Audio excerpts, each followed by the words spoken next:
Well, President Trump singling out Iran as a world sponsor of terror, calling for an international isolation.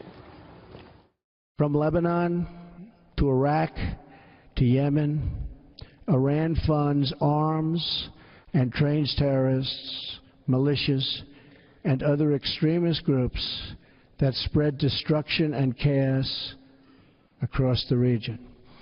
For decades, Iran has fueled the fires of sectarian conflict and terror. Well, it's a real big difference and a far cry from President Obama's foreign policy with the nuclear deal with Iran. That was the central theme there. And joining us now to weigh in on this and this big change we've seen with this new administration, Hudson Institute National Security Fellow Rebecca Heinrichs. Rebecca, thanks so much for getting up early today.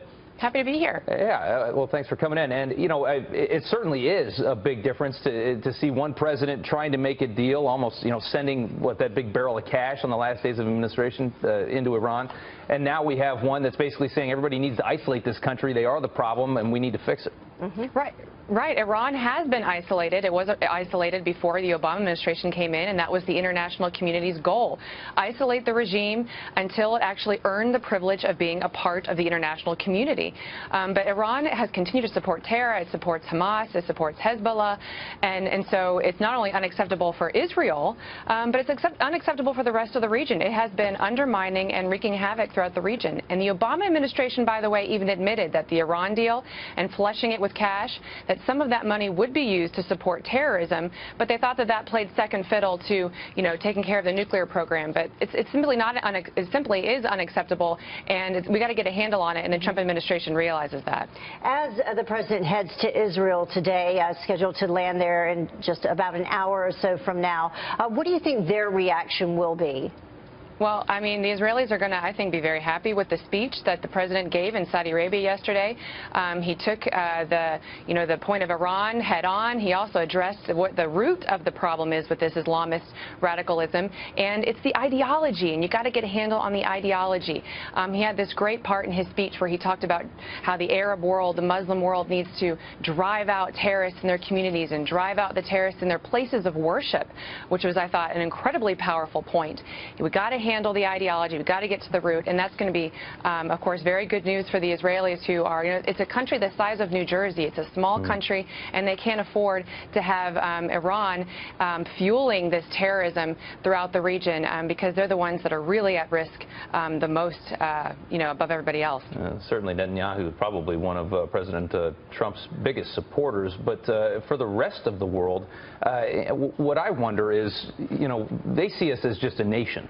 And does this confuse people about our foreign policy when you have one president ending in January that was doing something so different, and then President Trump comes in and it's a completely different, I mean, that's got to be confusing to other allies, especially in the Middle East, about how we take care of our problems and how we deal with stuff, because they don't see us as Democrats and Republicans. They just see America, and all of a sudden we just switch. Yeah, you know, and the rest of the world, they want to be on the side of the United States. They really do, and they really appreciate firm leadership.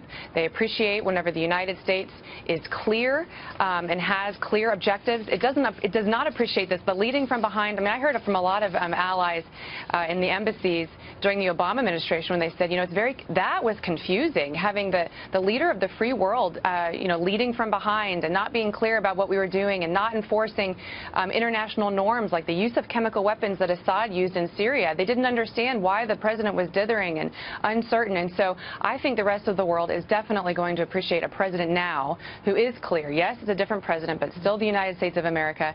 And what they want is strong leadership and clarity, and they're going to get that from President Trump. Also pretty clear, though, from their reaction that the controversies that continue to plague the president here at home are not impacting his trip overseas so far. They don't seem to be.